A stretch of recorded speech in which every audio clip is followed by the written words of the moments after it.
Moikka! Mä oon Elina Savolainen, mä oon kuosisuunnittelija ja mä oon suunnitellut tämän meidän Joensuun kuosin. Mun taustasta muutama sana. Mä oon syntynyt Ilomantsissa ja kasvanut Joensuussa ja ollut 14 vuotta Pekkalan kuvataidekartanossa ja ponnistanut sieltä taideteolliseen korkeakouluun ja luonut sen jälkeen uraa suunnittelijana. Miten tämä projekti lähti käyntiin? Se lähti käyntiin siten, että Joanna Halonen Matelin lahja-aitasta otti minuun yhteyttä noin 1,5 vuotta sitten ja ehdotti yhteistyötä. Minä ilahduin siitä. Joanna on mun hyvä ystäväni varhaislapsuudesta, leikkikaveri ja naapuri. Ja oli tosi sydäntä lämmittävää lähteä miettimään yhdessä näin kypsällä aikuisiällä yhteistä projektia. Ja aika nopeasti päädyttiin siihen, että olisi kyseessä kuosi, joka liittyisi Joensuuhun. Ja me lähdettiin yhdessä pohtimaan, että mitä Joensuu ilmapiirinä ja paikkana, että mitä se meille merkitsee, mitä siitä haluaisi kertoa ja mitä haluaisi kuvittaa ja tuoda näkyväksi. Ja meillä oli hauskaa ja inspiroivaa keskustelua ja tämä kuosi on lähtenyt syntymään siitä mun ja Joannan keskustelusta. Meillä oli hyvin samanlaisia ajatuksia siitä, mitä halutaan tehdä. Haluttiin tehdä värikäs kuosi, jossa on iloa, musiikkia, laulua, tanssia, paljon elämää, luontoa, Joensuun ympäristöä, erilaisia semmoisia tunnistettavia paikkoja. Se on viitteitä kulttuuriperintöön, mutta ollaan vahvasti kiinni tässä ajassa. Joensuu on luova, aktiivinen kaupunki. Ja suvaitsevaisuus oli sellainen arvo, minkä päälle haluttiin lähteä rakentamaan tätä kuosia. Mulle Joensuu näyttäytyy paikkana, jossa jokainen saa olla just sellainen kuin on ja saa myöskin ilmaista itseään sellaisena on. Ja sinne on lämpimästi ihmiset tervetulleita ja siellä on hyvä lämmin ilmapiiri. Mä haluaisin kertoa vähän tarkemmin näistä hahmoista, mitä täällä kuosissa on. Oli luonteva lähteä tekemään hahmoja eläiminä. Siellä ympäristössä on metsissä paljon kaikenlaista kulkijaa ja niin on Joensuun kaupungissakin. Ja näihin hahmoihin liittyy jokaiseen tarinaa. Ensimmäisenä vaikka susi. Susi liikkuu siellä metsissä ja saa liikkuakin ja se on Joensuun torin laidalla ja tietenkin myös kuosissa. Sillä on kainalossa lammas. Susi rakastaa lammasta ja lammassutta. Lammas on värjännyt ihan itse turkkiinsa vaaleanpunaiseksi ja sillä on kauniit sukat jalassa. Luultavasti itse on tehnyt ne tai sitten joltain hyvältä ystävältä tai naapurilta on saanut ne. Sudella on myös tommonen nuttu päällä ja komeat saappaat jalassa. Sitten meillä on täällä itäsuomalainen hevonen. Se on vähän tämmönen pelimanityyppinen tapaus, soittaa harmonikkaa, hyvän mielen tyyppi.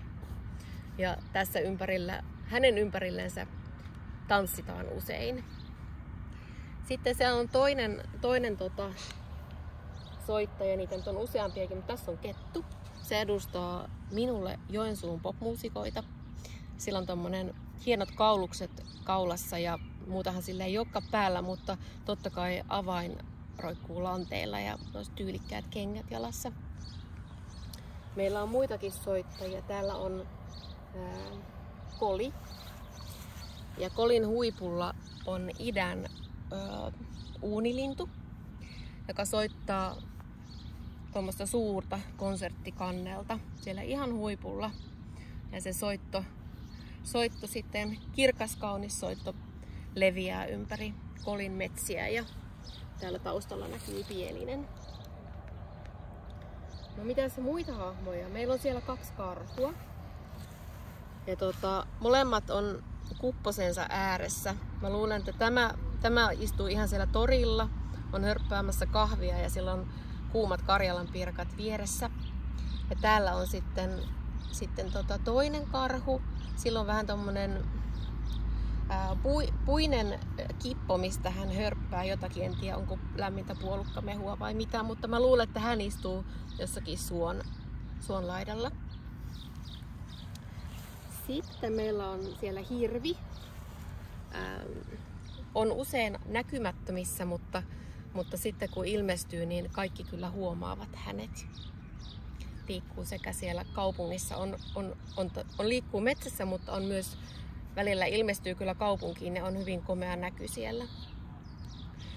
No sitten meillä on täällä Pielisen yllä hyppää tai lentää jänis.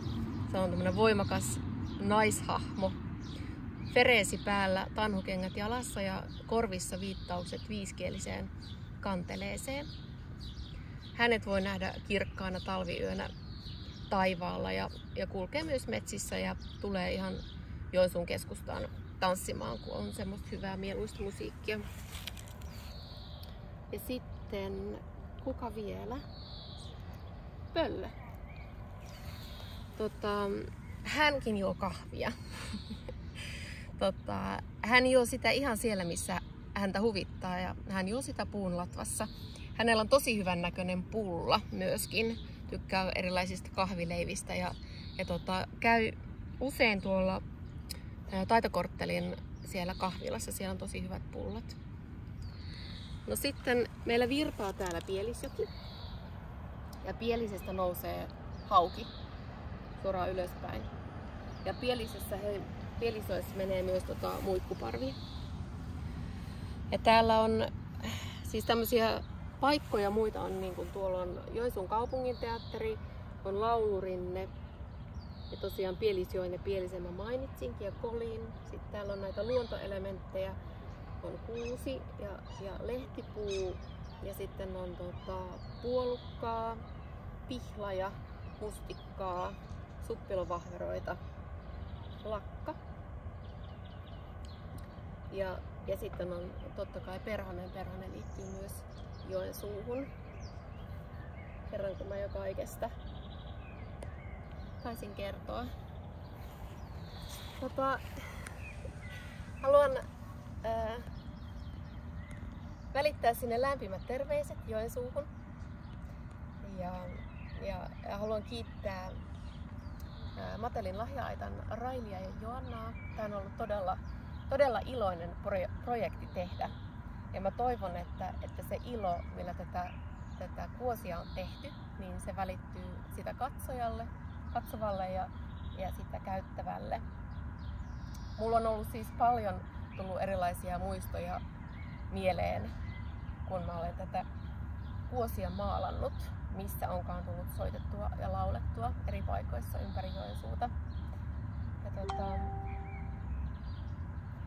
kun kuvat ja tarinat painetaan kankaalle, niin niistä tulee näkyviä, pysyviä. Ne voi saada osaksi arkea käyttöön. Ja sitten kun niitä käyttää, niin niihin liittyy uusia muistoja ja tarinoita ja jää uusia jälkiä. Hyvää kesää kaikille. Moikka!